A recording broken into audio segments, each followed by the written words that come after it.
I'm Rose Kimotho. Yeah.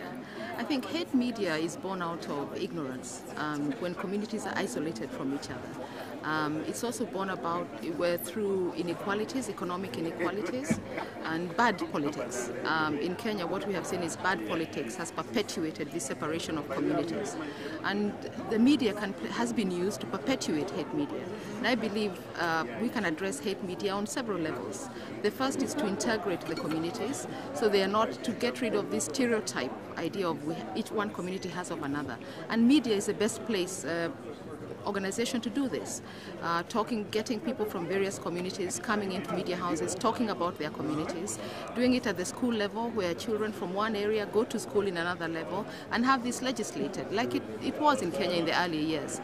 People moved across the country freely, promoting the national language so that people speak, every part of the country speaks the national language, and also strengthening the state media, which has vernacular stations. So people outside Nairobi can have a choice to the hate media, some of the hate media that exists.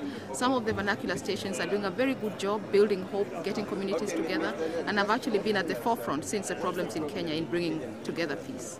When you talk about vernacular stations, what might people from outside Kenya not quite understand what vernacular stations are? Okay, vernacular stations are stations that broadcast in the local language.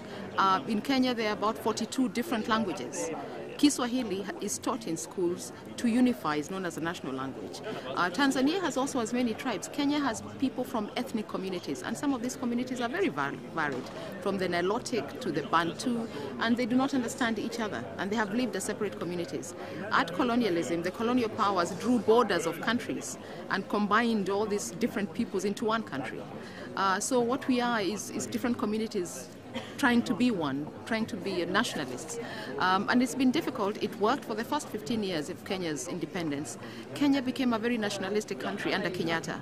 The following 24 years, unfortunately, it started getting divided along community lines. And this has been led by politicians who want votes. And so they incite tribal hatred between communities so they can get themselves votes. And that has been the key sad development in Kenya in the last 24 years.